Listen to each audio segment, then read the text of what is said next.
Welcome to Juhl Media live interview program. My name's Ching Juhl. Today, my guest is Gene Williams. It's amazing that Gene Williams was born in New York City and I was born in China, Shanghai, but Gene is in Hangzhou in China and I am now in New York City. Ah, what a wonderful world. Jin is a musician, visual artist, and content creator from New York. And he is so talented. I cannot wait to share his talents and his remarkable life and music making with all of you. Welcome, Gene. How are you? Hello. All right. All right. It's Oh, me. Hello. hi. Hey, YouTube. You too. What's happening? Yeah, this program is Hi, Ching. Hi, how are you? We are broadcasting simultaneously to YouTube, Twitter, and Facebook. So welcome. Yeah. So tell me, Jin, how did we meet? Do you remember? We met on the we met on the well, we haven't actually met, right? But we've connected via social media, right? So Right. hopefully, soon we will actually meet in person because you said that you're going to visit Shanghai soon, and I would like to be there when you come through. So we will actually meet. But yeah, we first learned of each other and started to interact with each other on the social media app Clubhouse, Yes, right? So Clubhouse. we were in some of the same Clubhouse rooms talking about social media, some of the YouTube related rooms and some of the TikTok rooms, right? And we have some common interest and common acquaintances that we've And you know you duet my TikTok. You played with my music. Remember? we did a duet, right? Or I did a duet with you. Yes, yes. Do you can you find that thing like is it a shareable? Like you can find it later? Maybe? uh Yeah, it's on my TikTok. Here, where is it? Where is it? So you have a quite nice setting Let's there. see if we can pull that up. Good Yeah, thank you. It's morning. my. Want to see more?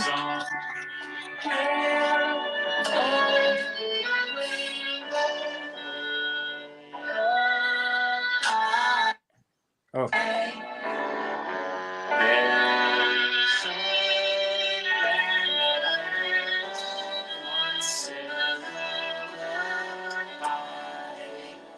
Nice. Nice, nice. Thank short you. and quick. There you go. Yeah, thank you so much. So tell us what brought you to China and you've been living in Hangzhou for how long? I've been in Hangzhou. This is my third year in Hangzhou, and this is my fifth year in China.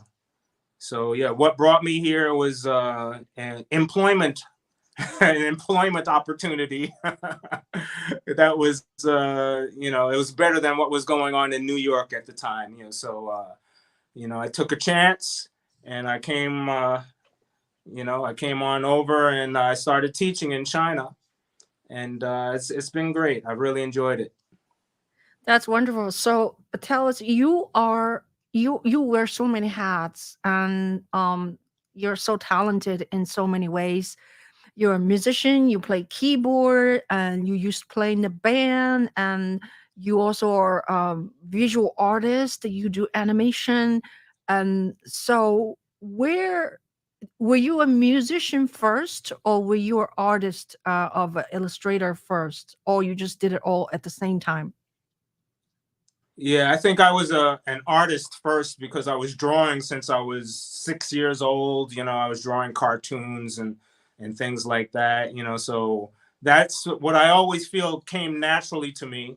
But later I did go to art school. I went to the School of Visual Arts, and I honed my skills.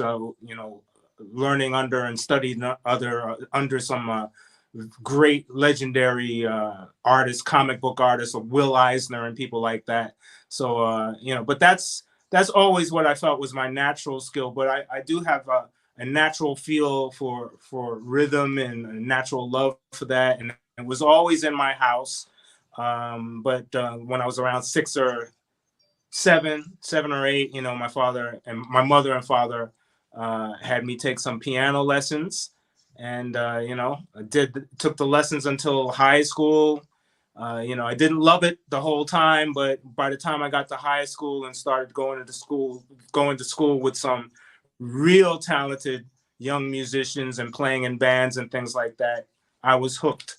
You know, Mm. so you know, so but I think that over time, I think the music kind of won over, you know, and I started once you start playing in front of an audience and people start you know, showing that they enjoy the music, and you're in clubs and people are dancing, it's very addictive. It's hard to turn that down. You know, when you're doing your art, you're kind of creating by yourself in a, you know, kind of a closed environment, and you know, people don't really see it unless it's published or something. You know, this is before social media, Yeah. so yeah, so the music kind of won over. Yeah, I wanted to play a little bit about one of your jazz video. Can you see it right now? Let me see. I see a blank screen right now. I see a Uh, blank screen. this is about traditional Chinese artwork. So this is very Oh so yeah, okay. these artworks. So you yeah, this is called Jean's Jazz Rock Jam for traditional Chinese erhu music, and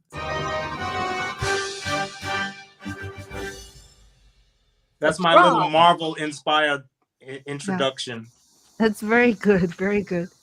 So this is a typical garden in China, in Hangzhou. Yeah, this is Hangzhou, not too far from where I live.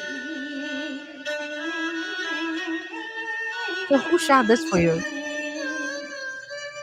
I You had did. a you had a tripod, right? Yeah. And it's very interesting. In the park, there's always musicians playing in the park, right? Hmm.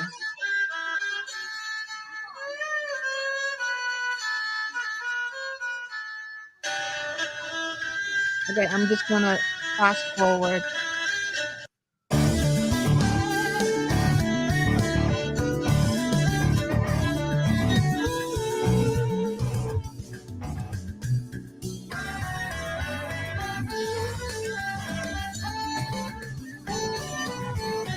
Yeah, I remixed it. That's nice. I like this too. I like.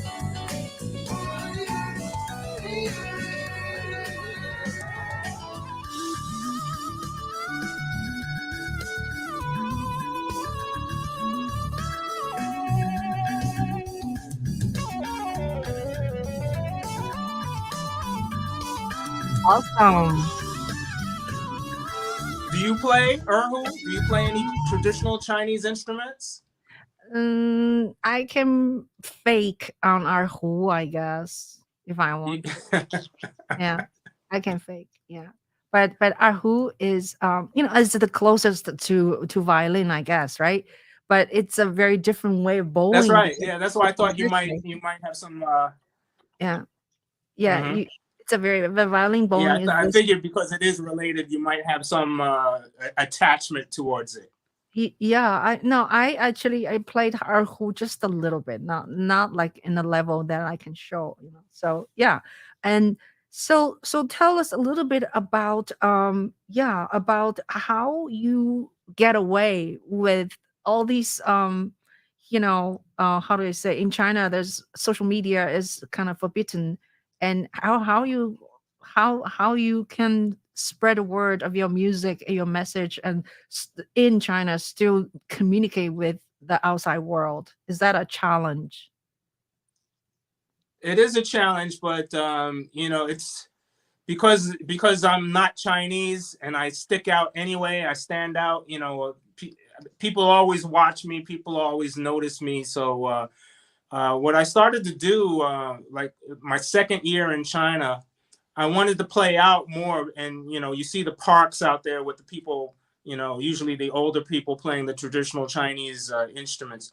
I always wanted to like figure out a way to kind of sit in to join them, you know. So I bought this little melodica, right?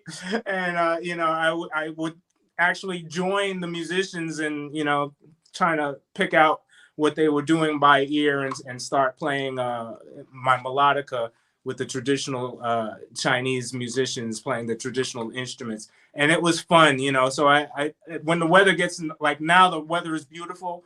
So now, you know, everybody will start, you know, congregating at the parks again. And, you know, it's that time. It's playing season. It's jamming season. So that's how people kind of know me. You know, it's the foreign musician with this. They don't know what this is called, but when they see me, they always go. Right. So that's how I get the word out. You know, joining the local musicians. Do you need an amplification for that, or is it loud enough? Yeah, it's loud enough, but I do have a speaker. Can you play?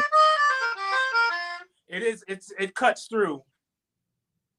But I do have a little speaker, and I have a microphone for it. And I've been experimenting with some effects, you know, some reverb effects, and, you know, to make it sound interesting and different. So yeah. But I do take a speaker out with me. That's wonderful. So were there so can you tell us a little bit about the transition? Like what are what are the like some shocks when you first when you first landed in China?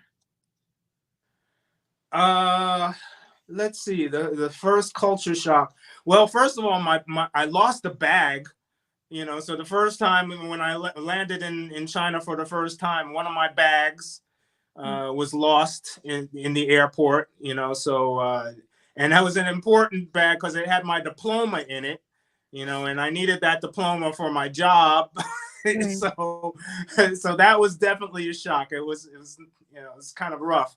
But fortunately, my school sent me my diploma, right, because they were no diploma, no job. They were about to send me back, and this is like my first couple of months in China. So so we never found that bag, but the school sent me another diploma, so I was good. And you know, but yeah, I guess long story short, it's just the policies as a foreigner in China. You know, they can be pretty strict. And even before coming to China, I had to go through all sorts of FBI checks and, you know, all sorts of documentation that I had to have. You know, you can't just come to China. You know, everything had to be notarized, and it wasn't easy. I tell you, the notarization process is really, really strict and headache. Like, I have to notarize something for my family, right? I have to go to Chinatown area to get a stamp, then go to the city hall. Then after that, put everything in an envelope, giving them a return. Go to the state, right? The state general, whatever, you know, Albany. Oh my God, and come back and then send everything into Chinese embassy, right? Is that what you do? Oh my God. I'm thinking about it, I'm having a headache. But good for you. So, but you know, and the thing is, nobody knows about it, you know. So there was no information for me to do it, to prepare, and everything was trial and error, you know. So when they told me that I needed a police background, I went to my local police department, and I just thought, okay, well, how do I get my police background, you know? I went to the local precinct, then they said, no, we don't do that. I said, well, where do I have to go? And they said, you have to go to 1PP. I was like, 1PP, what's that? And they said, One Police Plaza, right? And that's the big police station in New York. That's like Police Central in New York City. Yeah, you know, that's where we go by the Brooklyn Bridge, right? I go protest for Black Lives Matter. So I went over there. Yeah. Yeah, go ahead. I went over there, the 1PP, and you know, went through that whole process, but it took I think it took. I got the FBI check. And then I thought, okay, that was cool. So I have it. And then I went to the Chinese embassy and they looked at it and they said, no, you still, it has to be notarized. And I was like, well, where do I go to get that? They said, go to the court. What court? Right. So I thought they meant my local court in Queens, so they took it. I took it there and they said, no, you need to go to the civil court in New York City. Right. And fortunately, now if I had to do it all over again, I know how to do it. And fortunately, everything was in New York City and I could walk back and forth between the civil court and the Secretary of State and One Police Plaza and the Chinese embassy and all of this stuff. So, the second time, because there was a second time I had to do it, because there was some complications and, I went to Hong Kong and they wouldn't let me back in to mainland China. So you have to redo the whole process all over again. So I said, what? So I had to fly back to New York and do everything all over again. But the second time I did it because I knew how to do it. I worked all the bugs out and, I had everything done in 2 weeks and I was able to come back to China. But that first time, it was like a 5-month process to get all that paperwork done, You should make a video. Yeah. You should make a video about that. Yeah, I should make a video so I don't, if I need to do it again, I don't forget. Right. Yeah. Actually, I documented when I went through the whole process. Like, just it's like a vlog, but I just never made a video. When I did my paperwork, that was a year ago. Yeah, for my family matters. Mm-hmm. So now they want me to do another one. My family wanted me to do another one. I was like, no, I'm not doing it.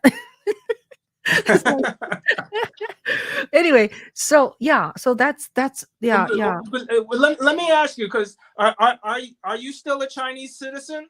No. I was born in Shanghai, but I am an American citizen for more than 20 years. Yeah. So when you go back to China, you have to apply just like I did as a United States citizen? Yeah, I have to go to Chinese embassy to get a visa to go to China. But however, a few years ago, I don't remember exactly which year, our Chinese government gave a privilege to us who were born in China and later became a U.S. citizen. They gave us a visa for 10 years. So I still have a 10-year visa. But during COVID, that policy was canceled. So people cannot go back to China. But now I only heard it is back again. So if I want to go to China tomorrow, my passport is still valid. The visa is still valid because I have a 10-year visa. Yeah. So, right. But you know what? I don't want to bore other people. I made a huge mistake one year, 2003, I believe. I went back, right? And I totally made a mistake that I took my son, who was 3 years old, and we both did not have a visa. We just landed in Pudong Airport, and they say, you have no visa. You cannot come in. You have to go back to New York. I was like, what? Exactly. I totally just like spaced out. So then they say, you have another choice, is go to Hong Kong to get a visa. You fly to Hong Kong. So we both, we stored our luggage. I believe you can go to China, you bring, like big suitcases. I think you can store suitcase in the airport those days. Yeah. And then, so I took my son, 2 of us flew to Hong Kong. Yeah, it was expensive airplane ticket. And then we both, just walk through this little aisle and streets and find this little tiny hole in the wall. And and went inside, and these officers, they treat they treat people like me like silly, just forget this, forget that. So we went in there, and then we had to call family. I believe it's 4 a.m. in the morning. I have to ask my husband to send my son's birth certificate, because they have to see my son is my son. It's like, you have to prove your son is your son. I am my son's mom. Anyway, so it went through whole day, got there, and then got the visa back to China, and then flew back to Shanghai. So that was a huge lesson for me. Do not forget to get a visa if you are not a native person to that country. Wow. Talk about culture shock, right? Yeah, yeah. So yeah, so now when you right now you're in Hangzhou, and so what is the percentage of your time spending? Do you spend a lot of time creating music? And what's the percentage? You do a lot of social media. You're a TikToker, you're a YouTuber, and you're just fascinating. And do you still draw and doing visual arts? Yeah, yeah, I do, but I have to admit I'm behind on that, on the art stuff. Like I said, the music won over, so that's always kind of my go-to. It's kind of my priority. Okay, I have to make music. I feel like you know, that's who I am. Sort of. I don't know. It's weird. It's always the music and art has always been kind of a balancing act with me. Mhm. Even when I was in art school, there was like a year while I was in art school where I really didn't draw too much at all. I was doing more music. I was playing in bands and things like that. And I almost kind of flunked out of art school, which didn't, my parents weren't, too happy about that because they were paying for it, So look, we're spending all this money to send you to art school. What are you doing? Mhm. But by the time I got to my last year of art school, I got really serious about it and hooked up my portfolio and started working. Even before I graduated art school, I started working as a professional artist, and I was doing like illustration and commercial artwork for a good 5 years until I started working with professional musicians. And but it was always kind of a balancing act that I had never been really successful at combining Mhm. together, but until like some of the animation projects that I was doing, the machinima stuff where I was really kind of, I was doing everything. I was learning how to edit. I was doing this computer animation. I wanted to do my own scoring, so all the music was mine. I was doing all the voiceover because it was kind of like comedy, cartoon kind of thing. So I was doing, voiceover work and everything. And I'm really proud of that stuff. So that was really, those projects are where I finally figured out how to put everything together: the music, the art, the film or the video, and all of this stuff, and the editing into one cohesive project. But now, I'm not really doing, I don't really have the time to do all that stuff. So the time, what I'm doing, when you ask how am I spending my time, is most of my time is into teaching, because that's why I'm here. So I'm at a university, so I'm here putting together lesson plans and things like that. And we'll talk about AI later. So the Mhm. AI is kind of like giving me a new incentive, a new spark, because the AI is allowing me to integrate the AI art with the PowerPoint presentations that I'm doing, and it's a lot of fun. So I'm starting to put everything together once again into one thing, but now it's more education based, you know?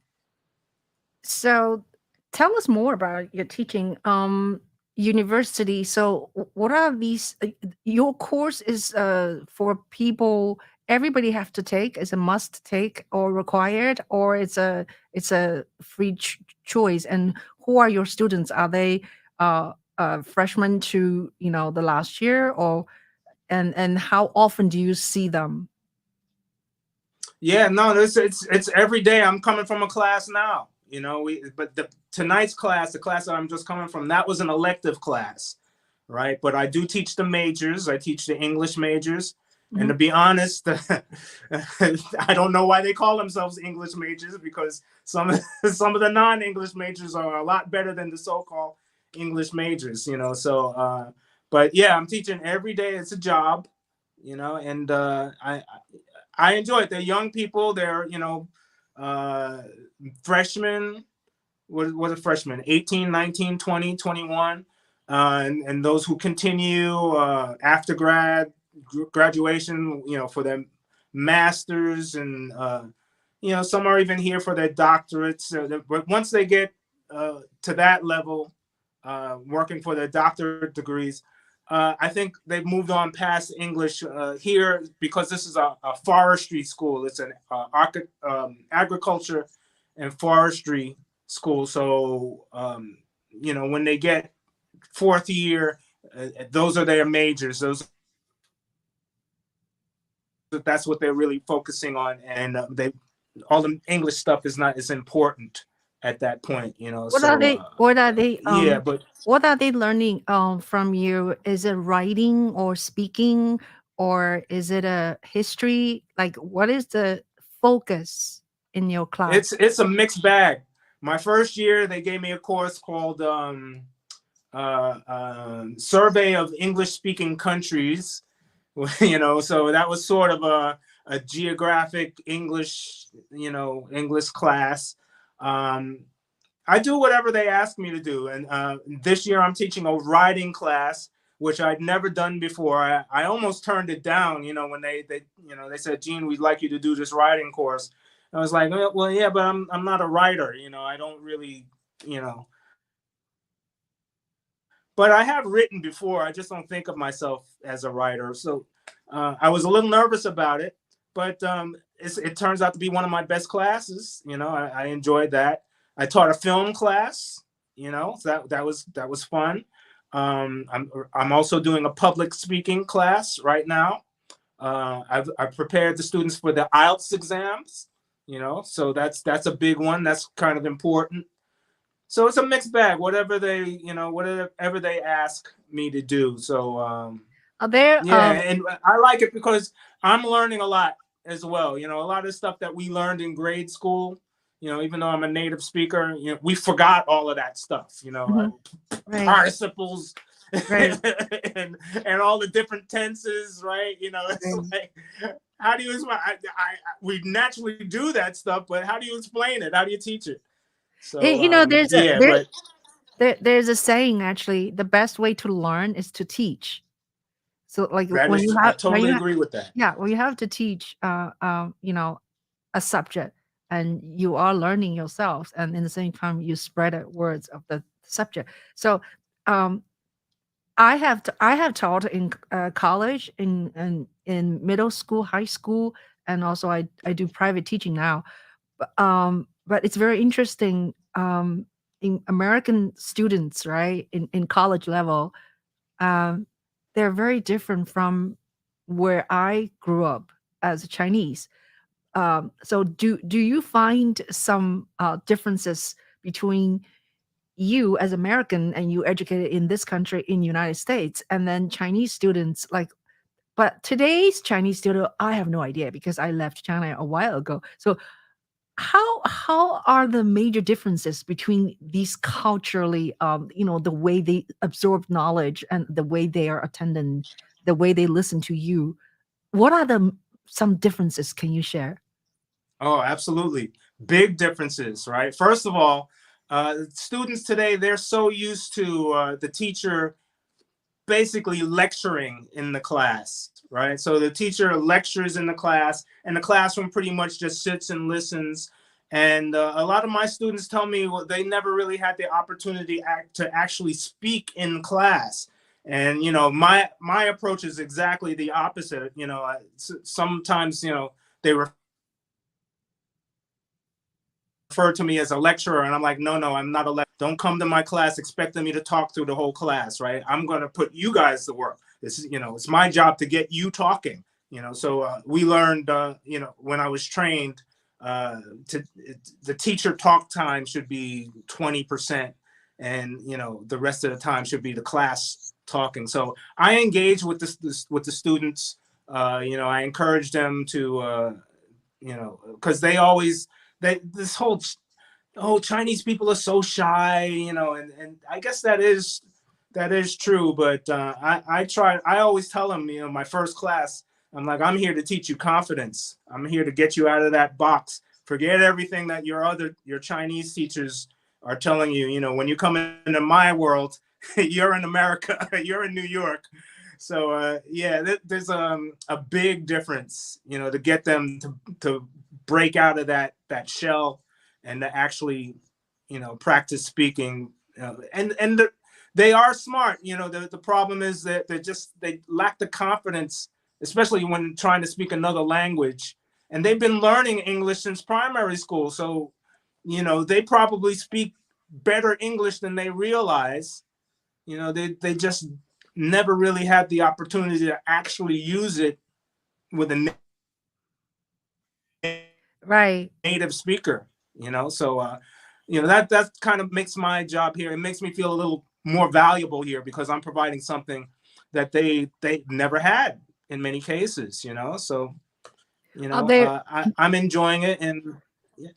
are there a lot of foreign expat like you are in your school, or you're just a few people? Like is there a community of people like you that you can connect with while you're in China? When I first came to this university, there were 7 foreign. Well, in the I should let me rephrase that. There were 7 teachers in the English department, right? So and they came from different places. One was from the UK. One woman who is still here, she's from America. Another gentleman from Australia. We even had a buddy of mine from Africa. From where is he from? What part of Africa? Like the Ivory Coast or something like that. But his English was really good, and they wanted more English teachers, so they asked him to teach them English classes. So we had a really nice group of international teachers in the English department. But after the pandemic, you know, during those last 3 years, people started moving on, and some went back home. And right now there are only 3 of us left, right? And there were 2 of us, and then but a new guy just came from England. So right now there are 3 of us, and then one guy, the guy from Australia, he went to Hangzhou Normal to teach for a year, but now he's coming back. So there will be 4 of us in July. And after that, that's it. They told us that they're not really planning on getting any new teachers for a while, because bringing in new teachers from into China right now is real complicated, as we were talking about the visas and all of that stuff. Mhm. And a lot of people left, you know, because of the policies and what was going on in Shanghai, and Right. a lot of foreigners left. So, you know, we are the few who stayed, and you So know, it's yeah, tell us a little bit about 2021 was a lockdown, right? Lockdown starts 2021 2021 around Shanghai first. Did Hangzhou ever was locked down like that, and how was your life those days? we were very fortunate. We were very fortunate here. I personally had never been locked down, although the students, you know, I didn't realize until later. You know, the students told me, you know, no, we couldn't leave the school. You know, they felt like prisoners. In some cases, they couldn't leave their apartments, their dormitories. You know, so but because you know, I was teaching, because this university has 2 different campuses, and you know, and one day I would be at one campus, and then I do the next day I do some other classes at another campus. So I was always pretty free to travel back and forth, as long as my code was green, because we had those green codes and everything, you know. And but no, it was cool. You know, we could take the subway, and I went to Westlake a few times, and Hangzhou was not bad. It was not bad, you know, compared to Shanghai. And I did have some friends in Shanghai, and that was a nightmare, you know. And we always kind of, Shanghai is not that far, you know, so we always had that fear, like, okay, what's going on in Shanghai? It could happen here, but they have a different local government there, so I guess we really didn't, you know, we didn't really have to worry too much. But just before they lifted, you know, the policy, you know, just before they lifted the zero COVID policy, it looked like, because things were getting real tense and things were getting really bad. When was this? This was Oh, lockdown. just Sorry, before Christmas, November, lockdown. December. Sorry, sorry. Hmm? My bad. The Shanghai lockdown is 2022 March, not 2021. Right. Yeah, Yeah. Last year. yeah, Yeah. yeah. Yeah. So yeah, continue. Sorry, I interrupt So you. just before they lifted the zero COVID policy, it looked like we were going to get locked down because a lot of people, they realized, okay, we can't stop this. There's no such thing as zero COVID policy. People are going to get sick. It's getting worse. So they just when we thought, okay, it's our turn now, they're going to lock us down, just like that. They said, okay, it's over. No more codes. You're on your own. You And know? then did you became Yan? Yan means Did I become you're what? Yan. They call yin and yang. Yan means What's you oh, are affected. Like yin and yang in Chinese. If you are Yan, that means you are positive. So people just draw Yan. yeah, and Yan so it's also, weird, because for all that time, yeah, we were negative, but then yeah, once they lifted the policy, everybody got sick. It was like a wave. Everybody got sick, yeah, and yeah. and nobody was, nobody could avoid it. Like a So for neutral me, I was party. only sick for like 3 days. Oh yeah. I remember it was like Christmas. I was sick for Christmas, and I was in bed for about 2 days. Then I went out the third day, and I was like, oh, I should have stayed in bed. And then I went back to bed. The next day I was fine, and it was like New Year's, and I spent the New Year's in Hangzhou, celebrated the New Year, and I live streamed that. That was a lot of fun. It was packed, Oh and yeah. yeah, we Yeah. we moved away from it. It was cool. Wow. Wow, that's interesting. You had to go through all of this, and it's a very, very historical, and yeah. So I really really respect you. People like you that goes to a foreign country, adapt, you know, their culture and language, and the system. One must be very flexible, right? Also, just kind of a it takes a special something for a person willing to challenge, especially in our age. I mean, you are now 20 years old, then you go to a foreign country, right? When you're older, you have more of your way of living and your way of judging and your way of whatever. So I really applaud you for whatever you're doing. Yeah. So yeah. So let's talk about more about your music. Should we play some of your work now? One of the things I wanted to play is a very interesting. So tell us a little bit about your let's see, the work you're doing with your iPhone caricature or the artwork. So say that one more time. Oh, You want to the know about the the?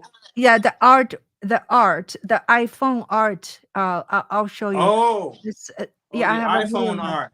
Yeah, so m- can you see it right now? Yeah. So should we watch and then you talk about it, or you want to? Well, you can turn the sound down, and I could talk Oh, about it as you play it. You can turn, oh, yeah, but let okay, it play, but okay, turn the okay, sound down. okay. All right. Okay. So yeah, what year was it? Somewhere around 2011, something like that. I Okay.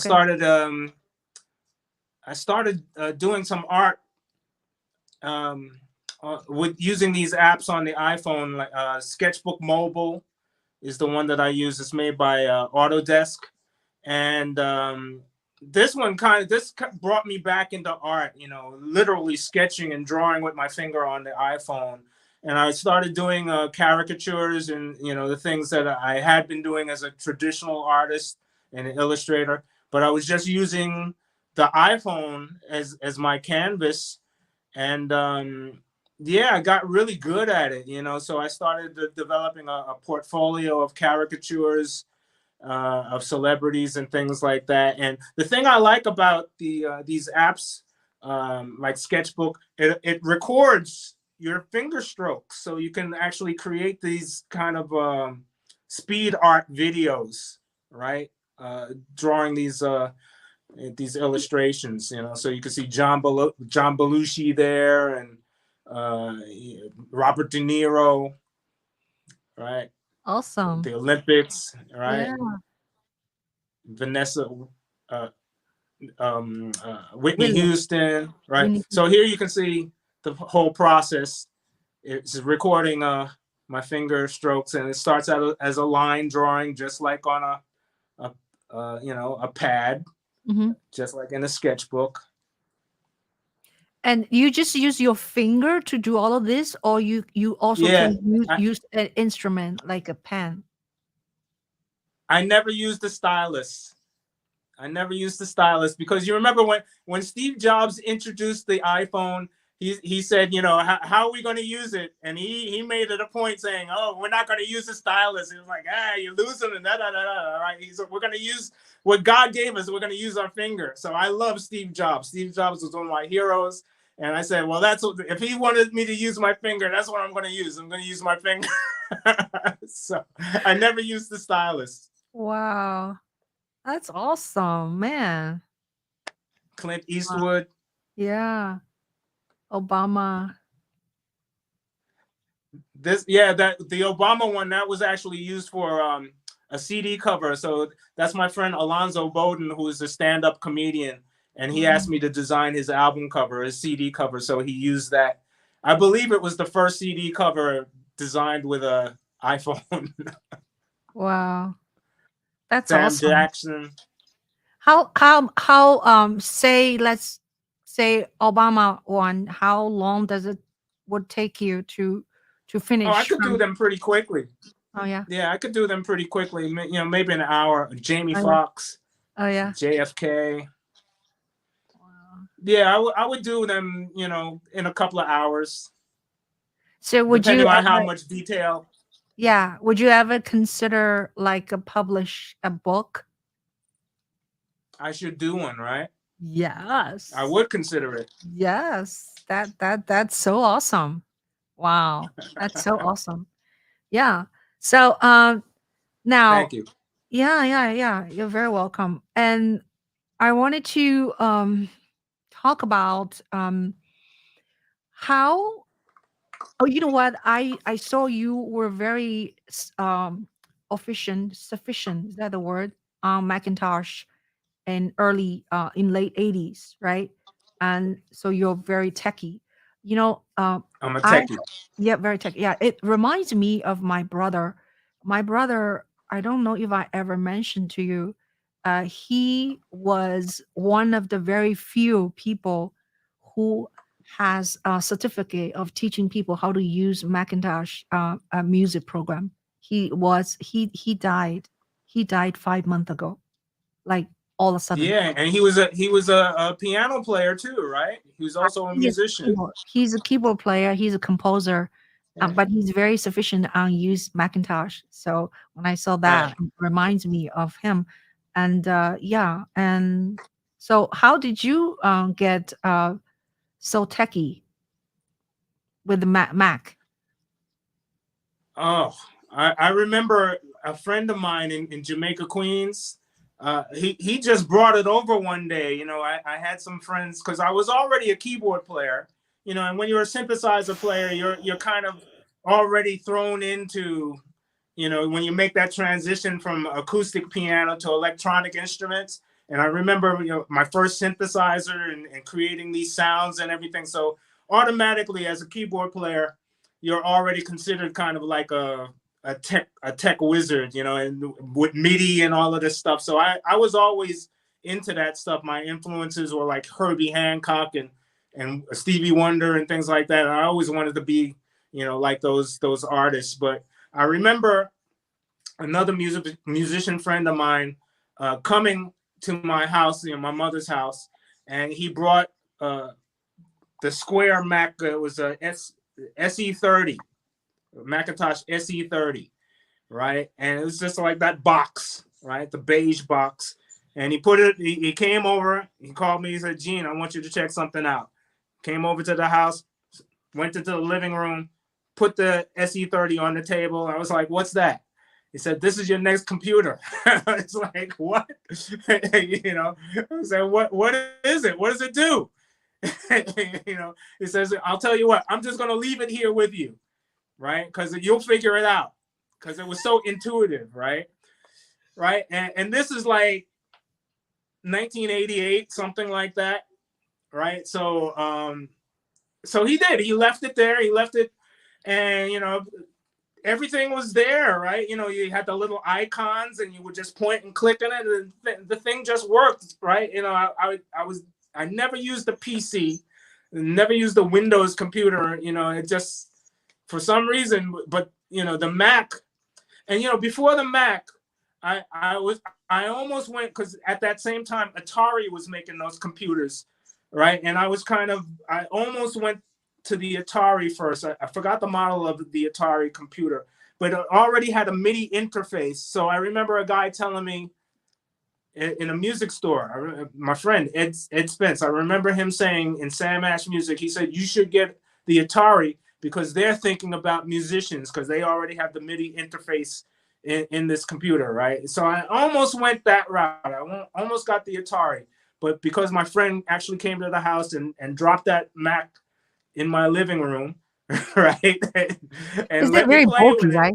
Those hooked. days, it's very bulky, right? It's like pretty thick. The Yeah, Macintosh. but that was a portable computer at the time. Oh, already portable. Oh, okay. Oh my I gosh. mean, you could put it was like a box, you know. Okay, It's yeah. like I don't have Yeah. anything to compare it with, right? Yeah. But I know. you know, it was literally a box, and you could pick it up, and it had a little black and white screen on it. Yeah. But you do need a keyboard, right? You do need a keyboard and mouse. Yeah, you needed a keyboard. Yeah, it did need a keyboard and a mouse. Yeah. You know. Yeah. So Yeah. yeah. Wow. But So that was it. That was my first one. So I got the SE30, and then from then on, what did I? After that was like the Quadra 840 AV, and then I started getting some of the laptops. You know, what was I can't even remember the names of them, right? But I pretty much had every iteration of Macintosh computer at some time, you know. that's awesome. That's awesome. So do you find making music and also artwork, is it very user friendly, right? And like, do you can you imagine yourself making music or creating audio without Apple? Oh man, no, I don't. I can't. I can't even imagine. Like I Mhm. said, I love Steve Jobs, Mhm. and he thought like an artist. You Mhm. know, he was thinking about artists. You know, so you know, you had all the graphics programs in it, and you know, it just it just, if you were already an artist, it just made it enhanced what you could work. It enhanced what you were already capable of doing. You know, with the PC stuff, even today, you know, I'm like, how do people use this stuff? Right? I don't get it. Yeah. But yeah, I'm a Mac guy. So this is one of your videos. It's called Voodoo Child. You played Jimi Hendrix.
That's wild.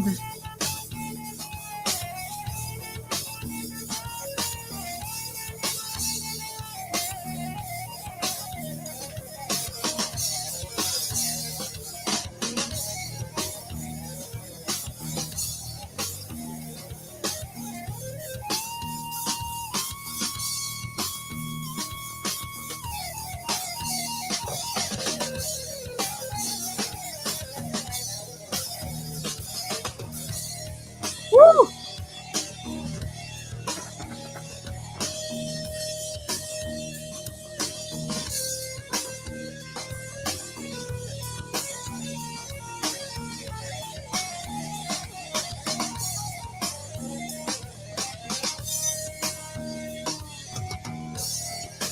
Woo!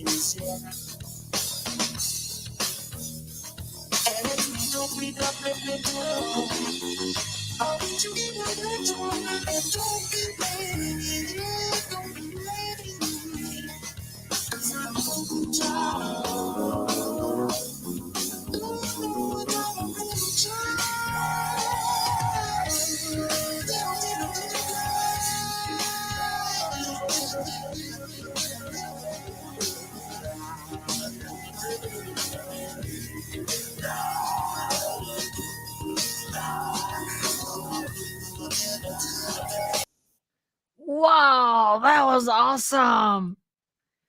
That is that is awesome. And you can watch Jimi. Are you a Jimi Hendrix fan? No, really. I know Jimi Hendrix, but I'm a snobbish classical music trained you know yeah, trained person. And but yeah, it was not like in my gene to appreciate rock music, but I appreciate, yeah, yeah, I know Jimi Hendrix. Actually, I was trained as a violinist, classical violinist and violist. But at one point, when I was in a student at IU, I went to Indiana University, and I actually performed with Rod Stewart twice. He in his band, Rod Stewart, his tour, and so I had a little dosage of what rock music was, and I never seen so many people like in the kind of outdoor stadium. And he had us play. The orchestra starts first, then he came in. um, so he does not arrive before. He arrives after we play the introduction intro.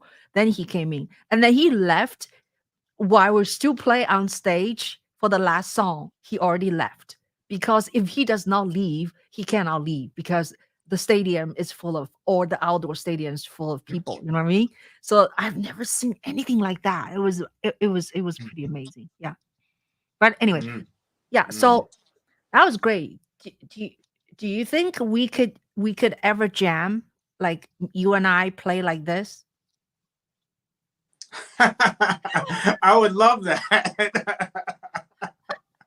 So I try to get the students here, yeah, because across from my apartment here, there's the university's it'll- activity center, yeah, and I meet up and talk to a lot of the younger musicians, and some of them are into rock, yeah, and and they kind of heard about me, you know, and they've seen some of the videos on my YouTube, despite what you might think, some students are able to get on YouTube and and check a few yeah, things out. We yeah, won't mention how, but a few yeah, of the students, they found out, like, oh, Gene's this musician from America, and they've seen the videos, and they've asked me to check them out, and I played with some of them, some of the rock guys, and they're really good. They're really into shredding and all of that stuff. They're really good.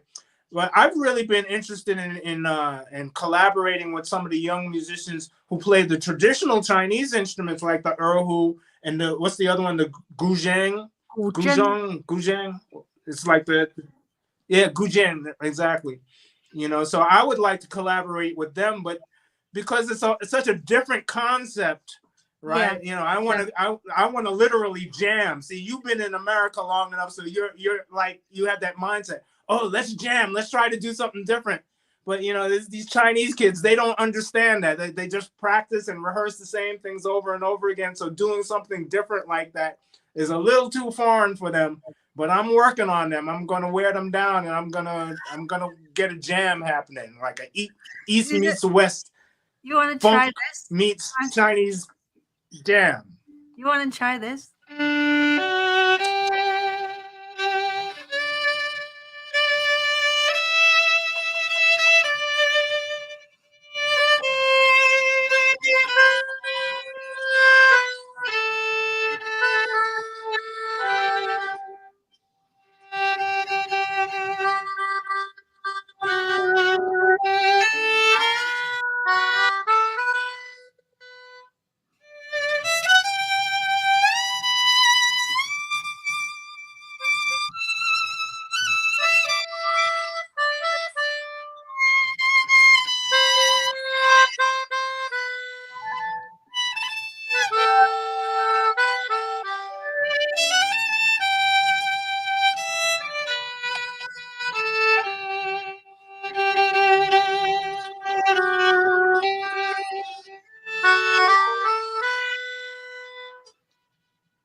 Your turn. Your turn. You play solo.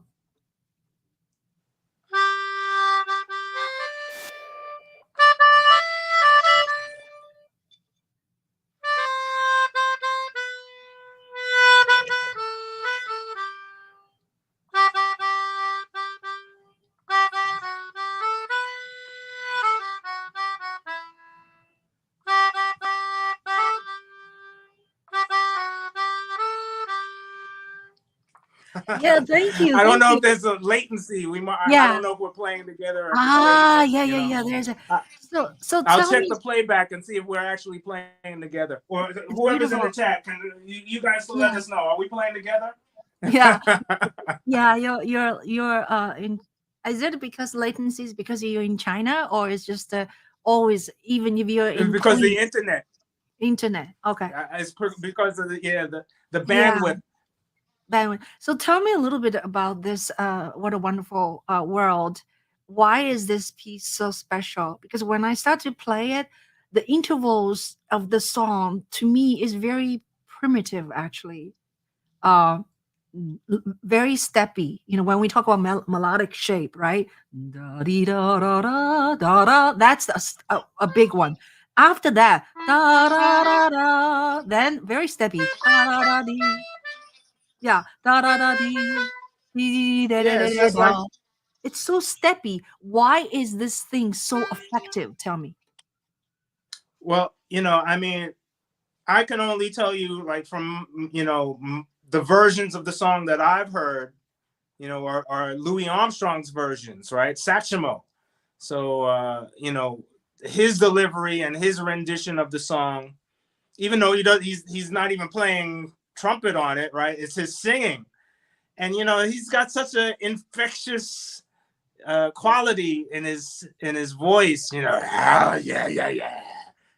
So when I say it to myself, you can, even when you just listen to him, you can feel that big saxophone smile. So I think you just love it just because of him. And I don't even know any other versions. Well, I guess I think Diana Krall might have done a version or something. I mean, other people have done it, but it's Louis Armstrong's version. Right. That's the definitive version, right? Right. It's and that's why people love it, in my opinion. Right. It's a one of a kind. The what you call timbre that he produces with this kind of a low, but then it's like very very juicy, very fat kind of a volume at the same time is very low. And it's and then again, it's also the lyric. Lyric, right? What a wonderful world, right? See leaves, trees of green and all of this stuff, it's just, just tells you, no matter how bad things are, right? Just take a look at yourself, take a look around and say to yourself, wow, things aren't that bad. This is a wonderful world. Right. Despite all, especially now with all of this crazy world that we're living in now, Yeah, so well said. So Jean, what do you see yourself in 5 years? Hopefully alive. Right. So, I just hope to be here in 5 years. Right? Yeah. That's a good question, because I definitely need to work out what the next step is, because I know I can't stay in China forever.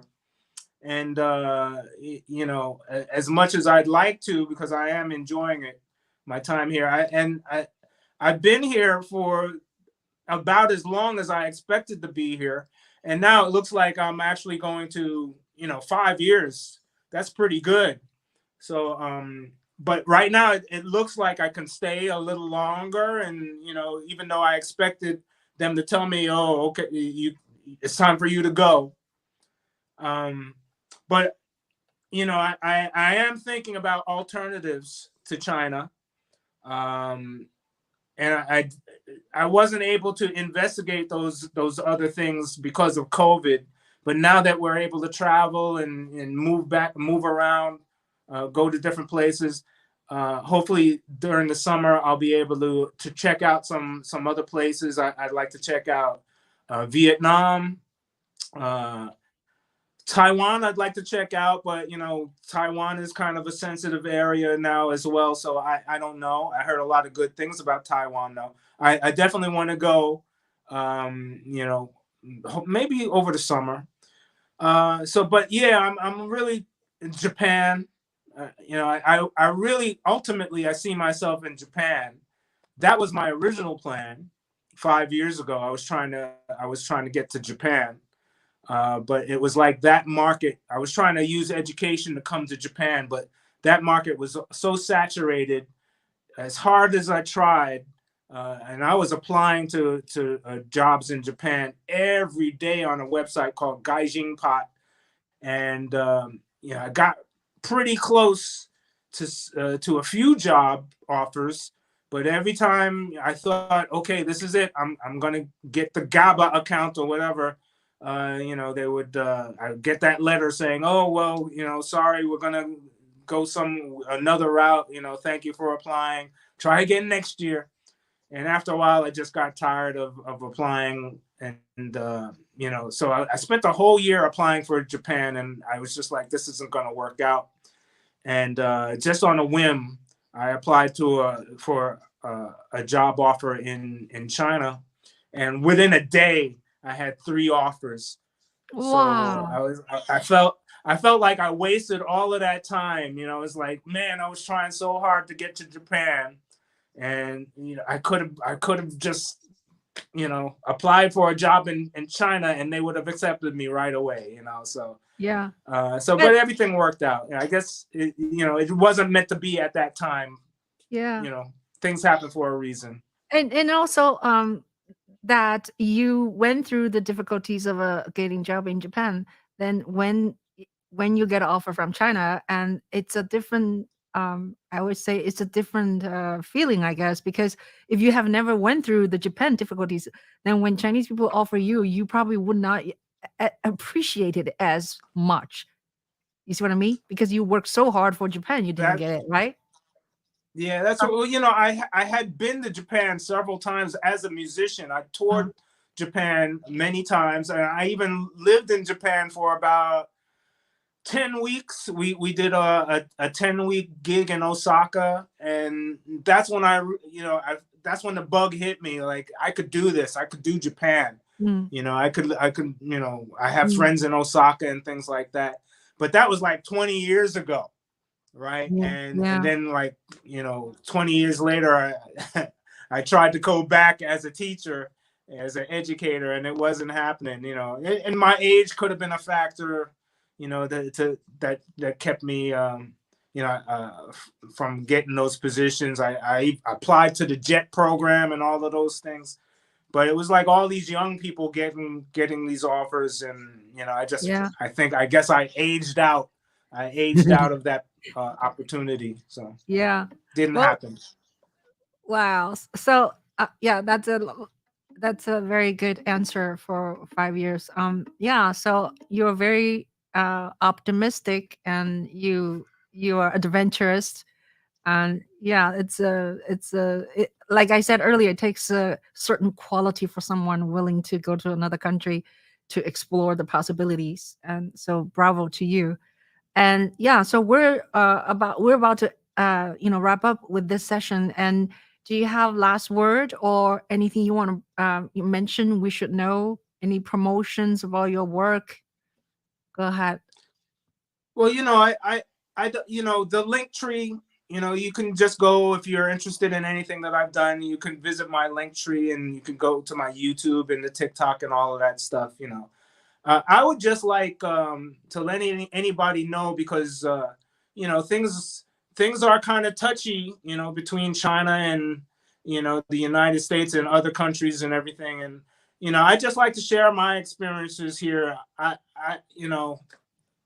would, if anyone is on the fence about visiting China or doing what I did, to work in China, I would just highly recommend it.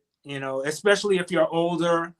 I feel like some of the things that worked out for me, as an American, was I did everything that I wanted to do in America as a musician, as an artist. I was pretty successful at doing those things. And, after a certain point, you just need to move on and try some different things, and you take a chance. It's not for everybody, but I would recommend, if you're like, at a certain age and you feel like, this is, I'm in a rut, my life isn't what I'd like it to be or what I expect it to be. I would actually recommend, give China a chance. It's very interesting. It's different, but I will say it's easy, really. I mean, you're worried about the language and things like that. I speak very little Chinese, but with the phones and the apps and everything, you could buy anything you want without even talking to the shop owners or anything. You just showed the code, and you bought it. You'll need a bank account though, but if you get a job, your company will take care of all of that stuff. And it's really easy. It's not that difficult, So China is a really great place, and wherever you're from, I would suggest that you give it a chance, despite all the negative stuff that you're hearing in the media. Don't trust any of the media that you're hearing, because we are in a war right now, and it's really a media war right now. So the stuff that they're putting out, we're getting it over here in China too. America's bad, China's bad. it's don't believe everything you hear, right? So I'm just here as somebody who's living it and experiencing it, and I'm saying give it a shot. That's wonderful. You know, Jean, did I tell you? I was born in Shanghai, but my mom's family, my dad's family, they're all from Hangzhou area. Hangzhou. Repeat that one more time. You said your I was your born in mom's Shanghai. family. My mom's family, my father's family, they were all from Hangzhou's area. Oh. Hangzhou, yeah, which is where you are, and they're from Mhm. Yuhang. I don't know if you heard. Yuhang is outside of Hangzhou. So my grandparents from my mom's side was they were all in actually buried in the cemetery in Yuhang, Hangzhou, Yuhang. Yeah. Um, Oh, yeah, okay. yeah. Um, anyway, thank you so much. My last word is thank you so much for being with me. And I hate myself did not interview you sooner. You are fascinating, and I want to follow your music and follow your art and Well, follow thank you for you. asking me. And I was getting mad. I have to admit, I was getting angry in Clubhouse, because you would come on and I would always hear, oh, Shark Fin, he invited him and Lewis and everybody and Hiromi and I'm like, how come she ain't asking me? And Wally Green. I was like, she asked Wally Green to be on her show. I know. My bad. My bad. Yeah. I meet so many So people. I was like, it's about time. I Right? I was know. like, if she does ask me, she waited so long, I'm gonna say no. I'm so angry. I'm gonna tell her. She goes, Gene, would you be on my show? I'm like, no. Why you waited this long to ask me? No, I'm not doing your show. Sometimes like I get confused. So many people I met on Clubhouse. Oh my god.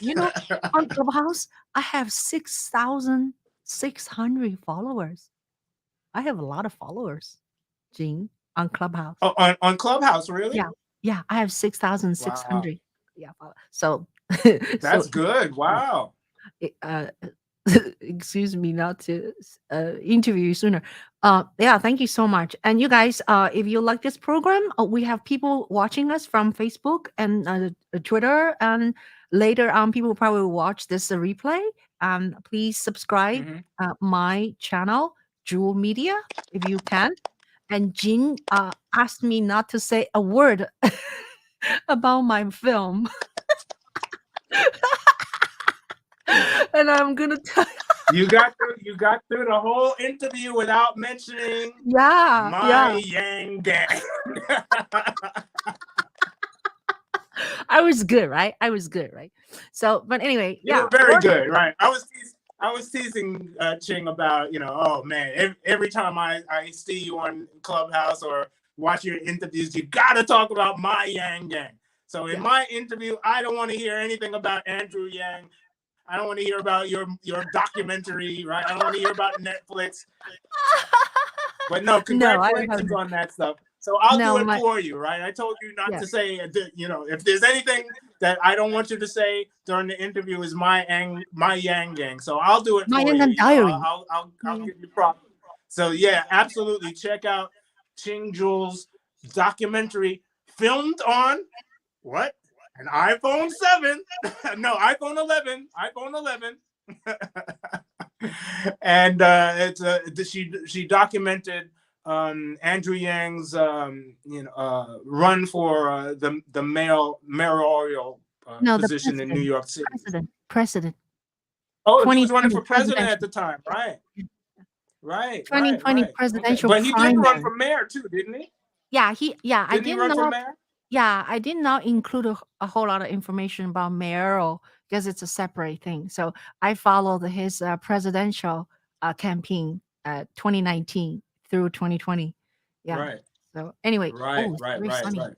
Ooh, I have a lot of sun And here. and you got really when you started that documentary, were you affiliated with Andrew Yang in any way? Did you know him? No, I did not know him. I went to film the first event, which is a rally in Washington. Let me take this down. Washington, Square Park. It was just a friend of mine asked me to go, so I went to shoot, and just little by little, I was sucked in by by the people, by people who supported him. So Hmm. I only knew Andrew Yan more or less after he suspended his campaign personally, Right, because right, he right. sees me everywhere, filming him. So he Yeah. will say, "Hey Ching, hey Ching." No, I have no affiliation with him. It's a totally. It was like, and I didn't even know I was making documentary. That's the funny thing. I was just Uh-huh. videoing. So I made Right. many videos. Yeah. Mm. Now it's Yeah, on that's great. Amazon Prime. Watch it. It's on Amazon now. Right. Yeah. Amazon Prime. Right. I said Yeah. Netflix before. No, not Amazon yet. Prime. Yeah, Right. no, yeah, not yet. Right. Netflix, not yet.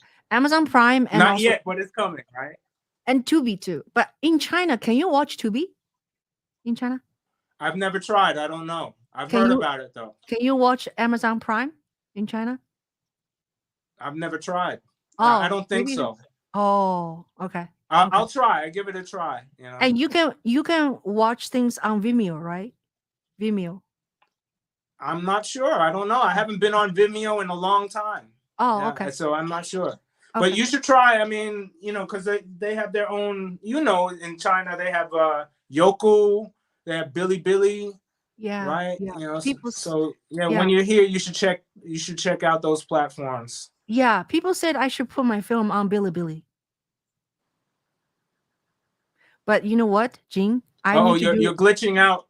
Oh, sorry. You're glitching out here. Yeah. So Okay. Well, maybe I should let you go. yeah, maybe we should go. So let's talk again. There's a lot Yeah. to talk about. Yeah, and thank you so much. Thank you everybody for Thank watching. you. Yeah, and I catch you up in Clubhouse perhaps. Okay. All right. So have a Okay, great everybody. evening for you, and have a great day for great afternoon for everybody. Bye now. Bye. Bye, Jing. Thanks a lot. 谢谢. See you later. Bye You bye. go. Bye. Okay, we're ending this broadcast.